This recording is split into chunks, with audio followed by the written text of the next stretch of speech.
Hello my sweet friends, welcome back. I have decided that I just want to film a mood reading vlog, and that just means I'm gonna film a reading vlog where I just pick up whatever book I'm in the mood for. There's no particular challenge or particular theme. I don't have a set TBR. We're just gonna see what I feel like reading over the next few days, I guess. I have started a book and I'm actually 40% of the way through it. I am reading it on my Kobo instead of the physical copy because she's thick and I didn't want to hold it. So like I said, 40% of the way through it, and this is so good so far. This is called Where Sleeping Girls Lie. I'm really scared I'm going to mispronounce the author's name, so I don't want to butcher that. But this author is also the author of Ace of Spades. Ace of Spades, I believe, was her debut novel, and this is her second book. And Ace of Spades was incredible. I absolutely loved it when I read it a couple of years ago. It's like a YA thriller. Such a great book. Definitely recommend it. And when I heard that this author had come out with another book, of course I had to get my hands on it. So I picked it up a couple of months ago. It's been sitting on the TBR card, and I've decided that now is the time. This one really piqued my interest, not only because it's an author that I have already loved another book from, but also because the premise just sounded super interesting to me. This one is set at a boarding school, like a prestigious private school kind of vibe, and we are following our main girl. I believe her first name is pronounced Sade. It's spelled S-A-D-E, but I think it's pronounced Sade. Forgive me if I'm wrong. But she has turned up to this new boarding school. She has been homeschooled her whole life until this point, so obviously boarding school is a little bit different for her, a little bit overwhelming.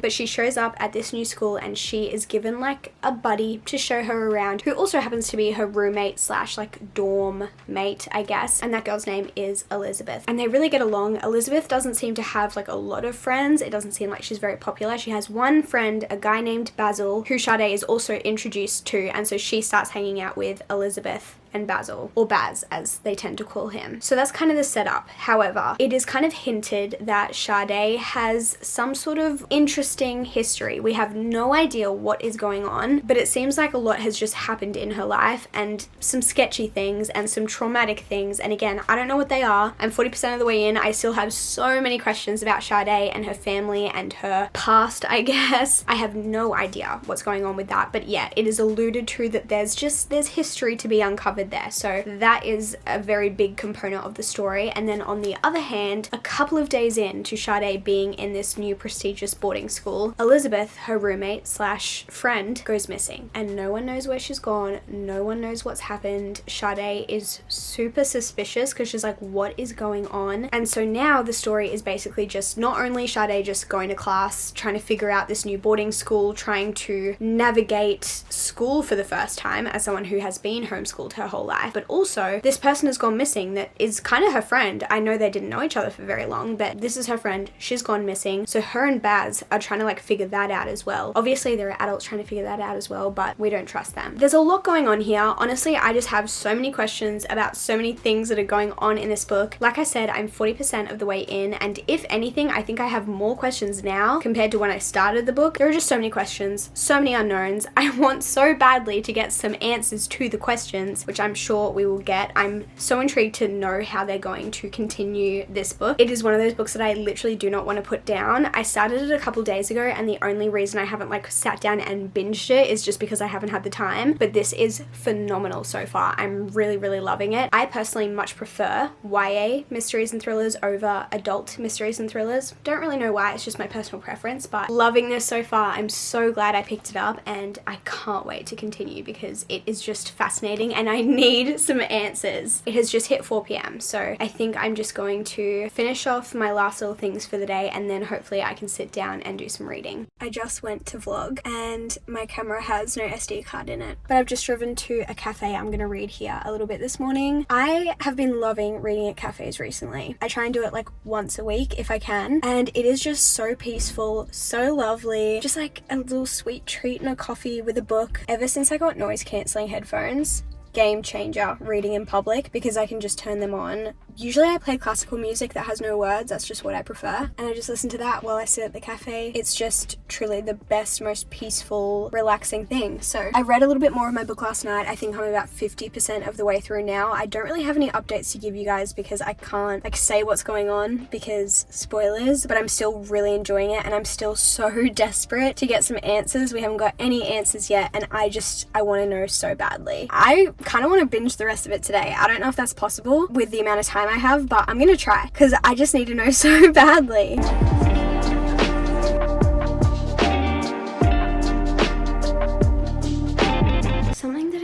interesting about this book is that there are these random like diary entries every now and then. Like I'm 63 or something % of the way through this book and I've just hit the third one, and they all have the same title of the diary entry. Like it has this title and then it says Dear Diary. I don't know if I want to say it in case it's a spoiler, but at the bottom it says on all of them that the title is an anagram, and an anagram is like where you can reshuffle the letters to make a different sentence or a different word. And part of me is like, do I try and work out what the anagram is? I don't know if I'm smart enough to work it out. I've never done something like this before. So I've got my iPad out and I'm gonna have a go. I'm gonna see if I can reshuffle these a little bit and see if I can, I don't know, figure this out.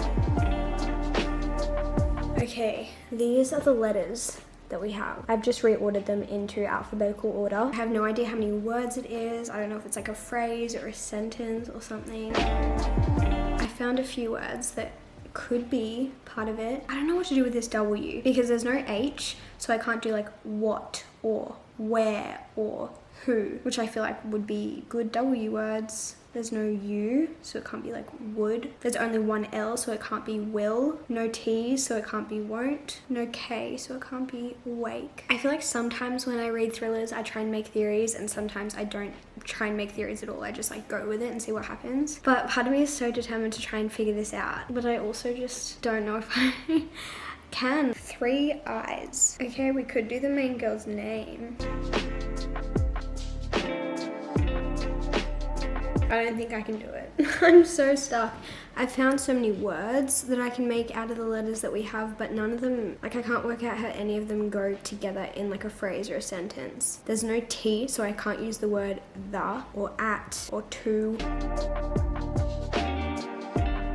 Nah, I don't know, guys. When I find out the answer, I'm so intrigued to know if I've like even got any of the words right that I guessed. And if they don't give us an answer, I'll be suing, actually. I can't figure it out.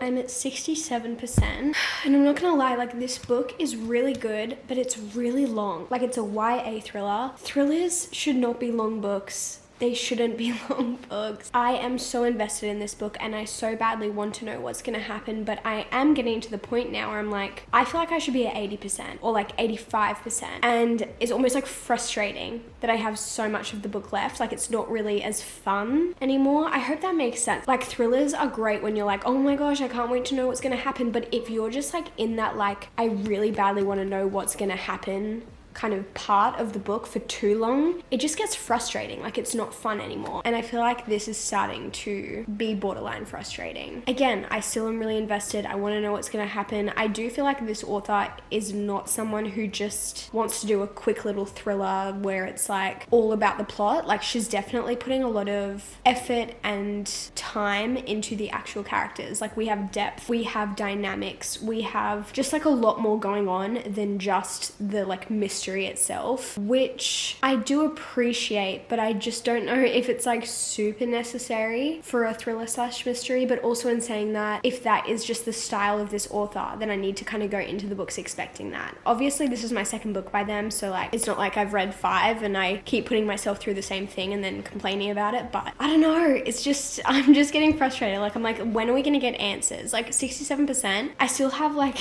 200 plus pages to go. Ugh.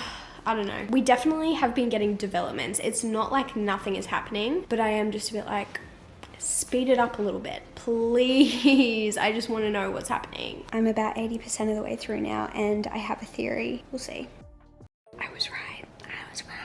I love it when you guess something in a thriller and you're actually right, because 95% of the time I'm wrong. So this is really exciting for me. Guys, we have had some crazy developments. We are finally getting some answers. We're finally getting some information and I'm eating it up. This is like the best bit of a thriller, when you like finally get all of the answers, all of the satisfying moments, being like, ah, it all makes sense. I love this part. It makes it all worth it, doesn't it?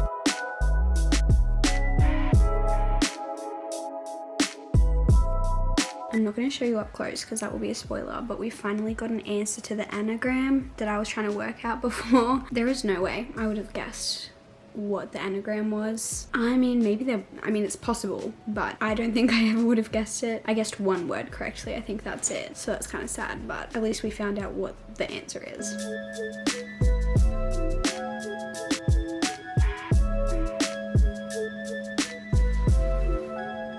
I really enjoyed that. It was pretty good. I do feel like the ending dragged out a little more than it needed to, and I do think the book was just simply longer than it needed to be, especially for a thriller, but it was good, and it was very fleshed out, which I feel like thrillers don't always need to be, but this one I feel like it did need to be. So I understand the length in saying that could have been a little bit shorter, but yeah, I really enjoyed it. I think I'm gonna give it 4 stars. I will say though, maybe check trigger warnings because it does deal with some heavier topics. Do with that what you will, but yeah, really well done. Definitely want to read more from this author in the future when they release more books.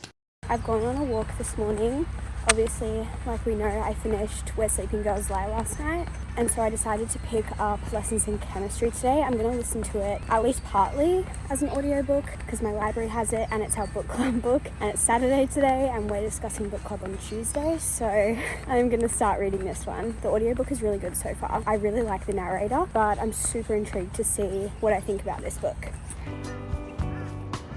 I have been walking for 75 minutes and this book is so interesting. I swear the only reason I've been walking for so long is because I just want to know what's going to happen. I think this book is so well written. I love our main character. I love how unapologetic she is and how like blunt she is.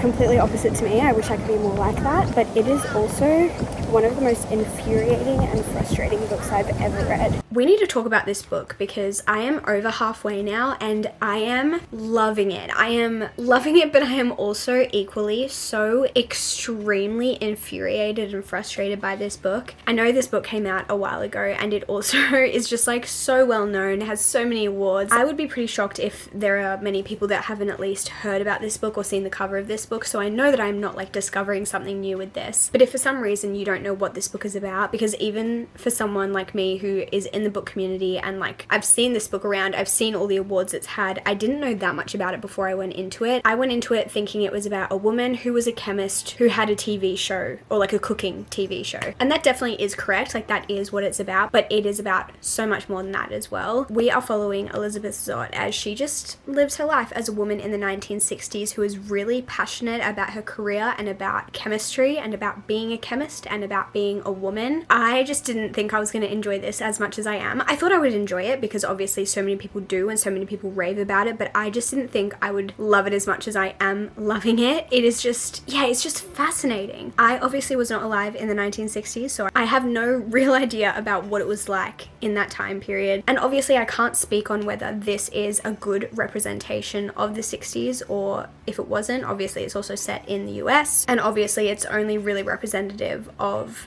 an educated white woman in the US in the 1960s. So I guess that is quite a small representation, but equally I find it just absolutely fascinating that women were treated like this not that long ago, like 60-ish years ago, and women were just seen as such, like, I don't even know what to say, just as these, like, they were just so underestimated is really the main thing, and so belittled. And I'm sure not every single woman in the 1960s was belittled. I'm sure some of them had amazing husbands and amazing bosses and amazing men in their lives, or just people in their lives, but I'm sure a lot of women did feel like the way that Elizabeth Zott feels in this book. And you also see into the lives of so many other side characters in this book, so like co-workers that she has, or her neighbor Harriet, things like that, where you just get to see how they're all treated so badly for kind of no reason. And it is so incredibly infuriating and incredibly frustrating to watch Elizabeth Zott, specifically in her career, I would say, just hit roadblock after roadblock after roadblock for trying to do nothing but do her job well.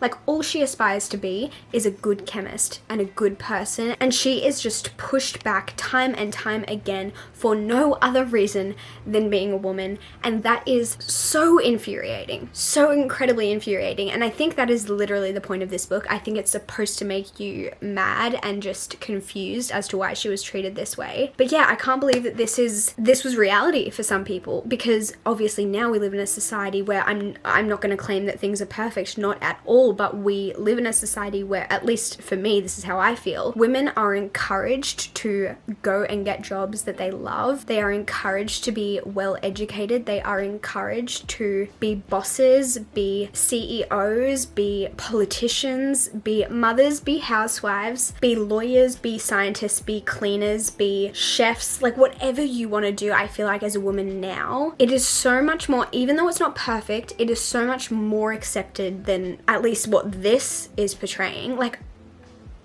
I just can't believe it. I feel so incredibly blessed to be a woman who in 2024 is able to have a job that I feel so passionate about and that I love so much, and that is my dream job. And technically I am a business owner. I am my own boss. I have full autonomy over my own career, and to think that that was just unheard of back in this time period is crazy to me. And this is also coming from someone whose biggest dream and goal in life is to be a mum. And I know some people are going to be like, oh, that's so disappointing to hear that your biggest goal in life is to be a mum, but that is just the truth of it. I cannot wait to be a mother. I cannot wait to have a family and to have kids. That is truly the thing I am most looking forward to in life. I know that it's going to be the hardest but probably most rewarding thing I've ever done in my life. It has always been my biggest dream in life, and I know that that's not every woman's dream in life, and I don't think it should be, but I'm just saying that as someone whose biggest goal in life is to be a mother one day, I am still so infuriated that this is how women were treated in the 1960s. The fact that they just can't be seen as anything past a housewife and mother. And also being a mum and being a housewife, I love how Elizabeth Zott in this book is just saying how important that is and how hard that is, because I'm sure it wasn't seen as that in this time period. I don't know, I just feel so passionately about this book, and I was not expecting to at all, and I think I'm just going to binge the rest of it today because I am loving it, as infuriating as it is. Again, like I said, I think that's the point. You're supposed to feel so frustrated and so angry at the situations and the circumstances that Elizabeth and all of the other women in this book have kind of found themselves in. But yeah, I just think it is written so well. I think it is doing exactly what it's intended to do, and I'm so intrigued to see how the book continues, because I'm like, what else are they going to do in this? Like, what is the story that is going to take place in this book? How is it going to end? I love Madeline. I love 630. I think 630's perspective is so good.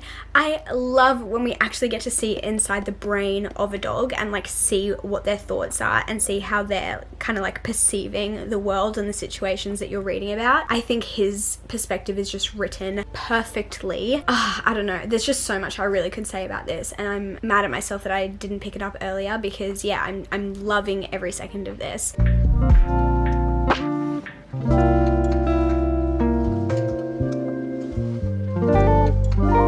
I just finished lessons in chemistry. That was so good. So good. I loved the ending.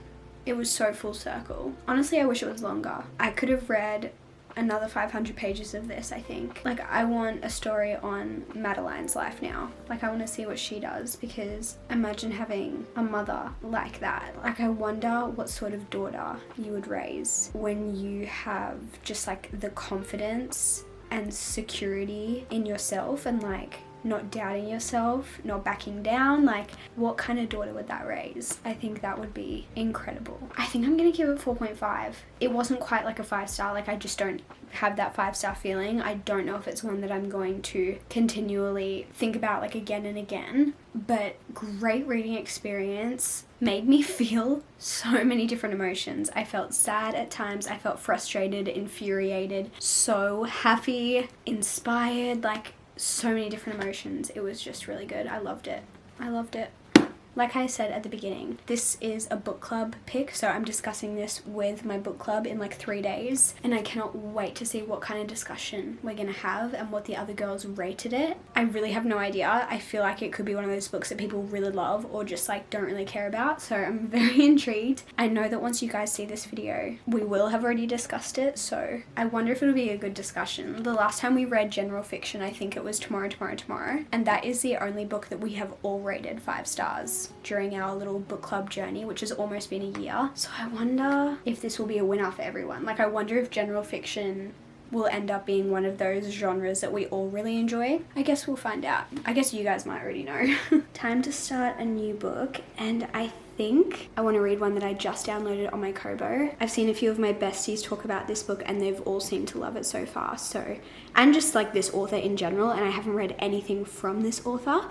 So I want to give it a go. I decided to download Summer Romance on my Kobo by Annabelle Monaghan. Hopefully that's the right pronunciation. Looks like this. I went to go see if QBD had it, which is like my local bookstore. They didn't. So I went on Amazon to order it. And it's not coming out in Australia until the end of October. So that's just fantastic. So I downloaded it on my Kobo, which is obviously fine. I'm very happy to read it on my Kobo. I was just thinking I might really like it and it might be something I want to annotate, but unfortunately I don't have the option. I can only read it. Well, I can annotate it on my Kobo, but I can't do it physically. But this is also the author of Nora Goes Off Script and Same Time Next Summer. Again, I haven't read either of those. Hopefully I don't need to, but I've just heard so many good things about this one. So I'm excited to try out her writing and her books and see if she's an author for me. I have a feeling she will be, but I guess we will wait and see. I also don't really know what this is about. I'm hoping it gives like romance, but like women's fiction vibes, like character development, great writing, kind of Emily Henry vibes. That's what I'm hoping for, but we'll see. We'll see. It's now the next day and I have been reading Summer Romance. I'm about 35% of the way through. And at the start I was kind of like, yeah, like this is fine, you know, like it's nothing crazy. I wasn't like hooked right from the beginning. It wasn't one of those books where I was just like, oh, this is gonna be 5 stars. Like this is gonna be so good. But I was like, I'm enjoying this. Like this is a good time. But I do feel like the further I've got into it, the more I'm liking it and the more I found myself kind of just like, oh, I'll just read one more chapter. Oh, I'll just read it for another 10 minutes. Like I don't want to put it down. I feel like I'm really understanding what people say when they talk about Annabelle Monaghan's writing style. Like I've heard people say that it's quite like short and sweet. She never says more than she needs to. And I really get it now that I've started to read one of her books. Like her sentences are quite short, but they feel very purposeful. I don't know how to explain it any better than that. Like they just feel important even though they're just kind of like short and straight to the point. It's not like flowery, but it has this like poetic nature to it. I don't know how to explain it, but you just read these lines sometimes and you're just like, wow, that is a great line. But it's also super interesting because it feels very mundane, but I really like that about it. So if you don't know what this one is about, we are following a single mum who separated from her husband about a year ago. Her ex-husband initiated the divorce and our main character Ali was just kind of like, yeah, I guess so, like we're not really in love anymore, I guess we should just, you know, separate. Like it just feels like she just is quite apathetic maybe towards her life. Like it just seems quite, maybe numb is the right word. She doesn't seem to care too much, but in saying that, she really wants to be a good mom. She has 3 kids. I think their ages are 6, 11, 12. I could be slightly off with that, but it's something around that. And she really wants to be a good mom and she puts a lot of effort into being a good mom, but she has also kind of lost herself a bit in that. Like she doesn't take a lot of care of herself, and a lot of things that she does do to take care of herself are really just like for her kids. Like she kayaks, but the reason she kayaks is to like be in good shape for her kids, like things like that. So it just feels like she's kind of floating through life. She likes her job, she loves her kids, she really loves her best friend, but overall she's just kind of like existing, I guess. And then she meets this guy and they go on a date and they just get along really, really well. But then she finds out something about him and she's like, I don't know if I should like see this guy again. I don't know if this is really something for me. But then she's kind of like, well, what's the harm in a couple dates? Like just because I go on a date with him doesn't mean I have to like end up with him. And she's like, what if it's just a summer romance? And as the reader, you can just tell that her spending time with this guy is just kind of bringing a bit of life back to her. Like you can just kind of see that there's a sparkle in her eye starting to come back when she's hanging out with this guy. And it's really beautiful to watch. It's really nice to just see someone who seems to just be floating through life a little bit numb, not really like super happy, like maybe content with her life, but not like happy, finding happiness and finding this like little piece of joy in her life. So like I said, I'm only about 35% of the way through. I have no idea where the story is going to go. I feel like it is very much like women's fiction with romance kind of vibe, but that's exactly what I was hoping for. And I think the reason why it took me a second to like really get invested is because there was a lot of setup. We needed to know Ali's backstory, her relationships with other people, her life situation, her ex-husband situation, like all of that sort of stuff. So I feel like I understand why it took me like a second to really, I don't know, get attached. But now that I am invested, I'm like kicking my feet, I'm giggling every time there's just like something cute. And it's all quite like simple stuff. And I love that because it feels very real. Like this feels like a story that could happen in real life. It's not super obnoxious or just like crazy. It's not like a billionaire romance where he's like, I don't know, building her a freaking library or something. I don't know, I love those, I do, but I also love something that feels like it could actually happen in real life. So I'm gonna keep reading and we'll see if my opinion changes, but so far, so good. This woman's ex-husband is driving me absolutely insane, and if someone talked to me the way that this man talks to her, which is not super explicitly rude, like he's not being like verbally abusive, he's just being quite simply frustrating and just like so condescending without even trying to be. And he is a piece of work. Turning up to a mediator meeting in a velour tracksuit. This is incredible. I love this guy. This is so funny.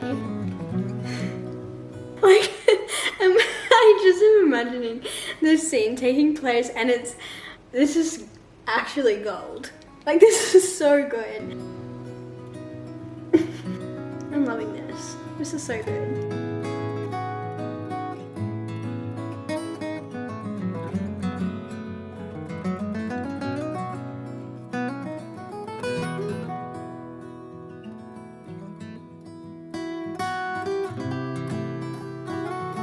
Guys, I was literally reading my book, reading. Kobo goes, you've got 10% left, like you're gonna have to recharge the Kobo soon. And I was like, okay, but like I obviously just want to keep reading, don't want to stop reading, so I just kept reading and then it died. And that is the only reason I stopped reading this. I really didn't want to stop, but I was forced to. But it honestly kind of ended up being a good thing because I had to get ready for church. And I've just been to church, I've come home. We go to church in the like afternoon, evenings, so it is now dark outside. But I'm gonna go have a shower, get ready for bed, and then literally jump straight back into this book because I am at 74% and I want to know what the heck is going to happen at the end of this because I have no idea how they're going to figure this out because it just feels like right person, but how on earth do our lives like mesh?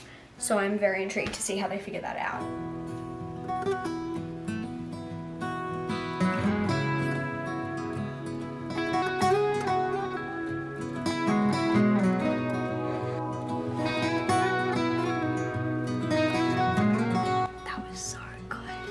So good. It is now the next day and I just wanted to do a little recap, I guess. I had so much fun just doing a mood rating vlog, like just picking out whatever I was in the mood for. Did we pick up anything from my monthly TBR in this video? No. The first book we picked up was Where Sleeping Girls Lie, and this was so much fun. This is a YA like mystery slash thriller. I would say more mystery than thriller. It wasn't really like thrilling. It was a little bit creepy at some points, but mostly just like mystery vibes. But yeah, I definitely recommend this. Really enjoyed it. I honestly think my main criticism is just the length of it. Like it's just, yeah, a thick book, especially for a mystery thriller. It is 560 pages, so I just don't think it needed to be that long, but still really enjoyed. I think 4 stars feels right to me for this one. Then we also picked up Lessons in Chemistry. This was incredible. I absolutely loved it. I was not expecting to enjoy it as much as I did. Just super fascinating. Even if you don't think general fiction or historical fiction is your thing, I would recommend trying it. I can see some people maybe not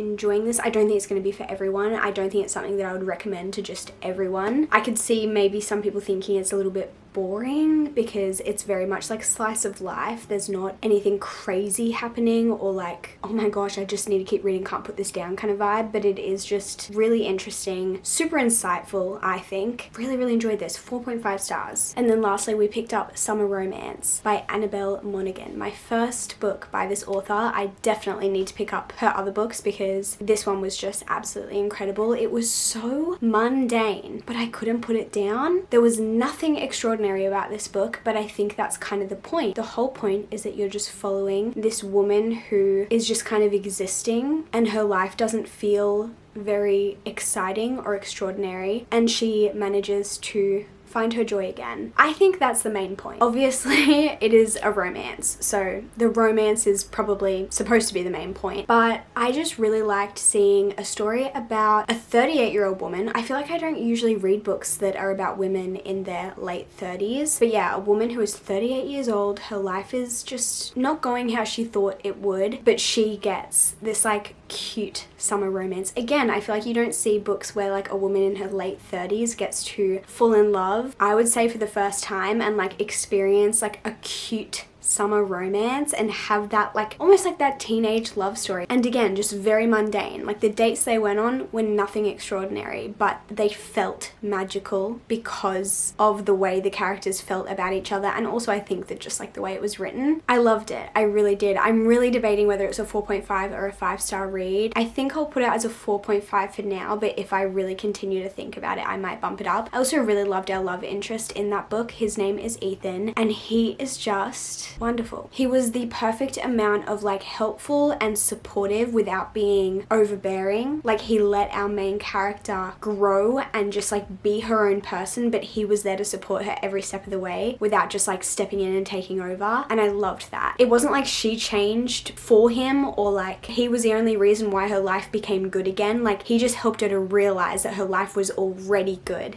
and there was already so much joy in it, and she just had to see it. And I loved that. That was just, yeah, I loved it. So yeah, maybe 4.5, maybe 5, I'm not sure. Overall, such a successful reading vlog. I think it goes to show that when you just pick up books that you are in the mood for, there is a better chance that you'll have a good time. Because if you're just like forcing yourself to read something that you're not in the mood for, I feel like there's a good chance that you might not enjoy it as much. I feel like the when of when you read a book is so important. I think I could read some books at one point and then another point and feel completely different about them just because of the timing, not because of the book. So I really encourage you maybe just to have some mood reading time because you might find a really fantastic book. But I recommend everything that I read in this video. I can't believe we had such a successful time. I feel like I never have like 3, 4/4.5 star reads back to back. That's insane. But yeah, I had a great time and I hope you guys had fun watching this. But I need to stop yapping, so I guess I'll just see you guys in my next video very soon. Goodbye.